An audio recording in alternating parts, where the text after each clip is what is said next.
to the jump start. Double click the jump start. If you do not have the jump start here, please refer to the comments on the website how to start it.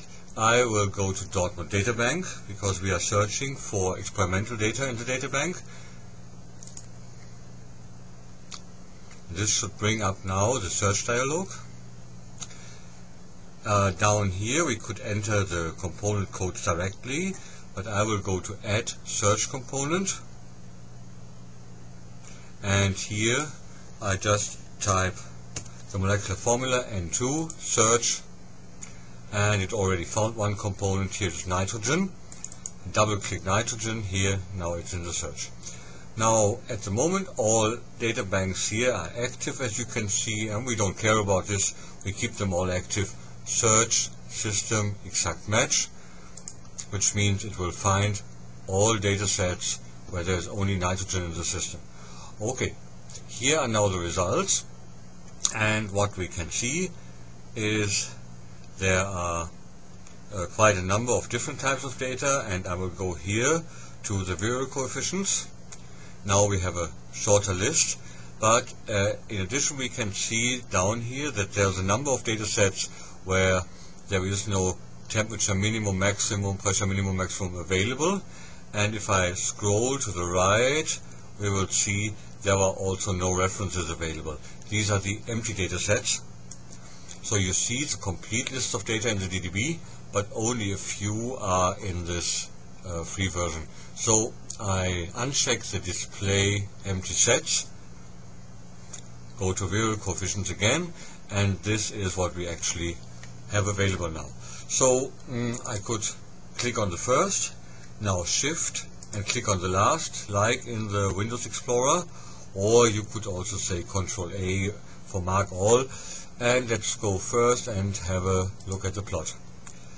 The system offers us to use temperature for the x-axis and the Virial coefficient, second Virial coefficient for the y-axis. We select that, and you can see here are a few data at higher temperatures, which means above 260 K, and a few data down here in the region of the normal boiling point of nitrogen. So the question was that we should compare these values to the estimation of the Tsonopoulos method. Now I close the plot dialog, and these are usually the most important three buttons, and here is a fox, a clever animal, and we want to estimate. I select the vapor, there was only data for the vapor, again the same axis, and the Tsonopoulos method, which needs a critical temperature, pressure, and the acentric factor, so calculate. And here now are the results, together with deviations for all the data sets. Here are the experimental values, calculated deviations, root mean square, standard deviations. We can go to a data grid, which is better to copy to programs like Excel, or let's have a look at the plot. And here is now the absolute deviation,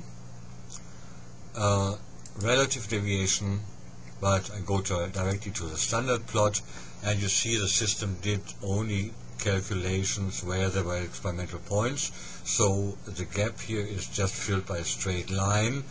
The correct behavior would be a curve here.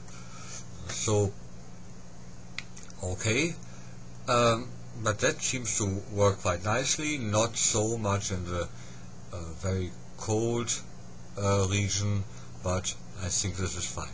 The question was now, where is the boil temperature?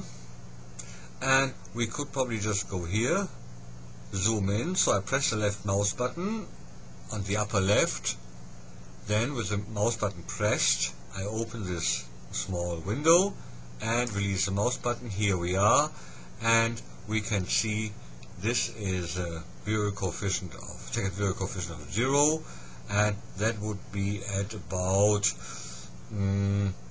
here 325, 330, 329 K, which is pretty close to ambient temperatures. Okay, so we did our job, and I'm closing the prediction,